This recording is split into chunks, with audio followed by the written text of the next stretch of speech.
Thank you for coming to speak to us, Mr. Harvey. My pleasure.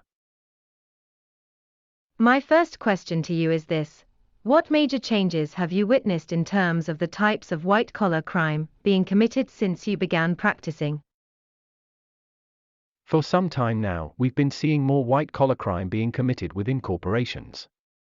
I'm not sure if it's because the Justice Department is prosecuting more or whether there is indeed an increase. I do think that with the growth of technology, however, the opportunities for white-collar crime have increased greatly. For example, a lot of computer crime, which we categorize as white-collar crime, is one such area of increased opportunity. The internationalization of the economy has led to more opportunities for white-collar crime. Before the federal government changed the sentencing of white-collar criminals, the very strict punishments given for what one would call regular, or street, crime drove many people from street crime to white-collar crime because it gave them more rewards for less risk. What major changes have you seen in terms of who is committing white-collar crimes? Is it senior company management, mid-level managers, employees, consultants? Today, we're uncovering a lot from the high levels of the corporate structure. Enron is an example of this. Certainly, we're seeing a lot of crimes committed by high-level employees, and this has had a tremendous impact both on investing and on the way people regard corporate governance. What major changes have you seen in terms of the social harm or impact caused by white-collar crime? While violent crime frequently has a big impact on the victims of that crime, it is usually fairly limited.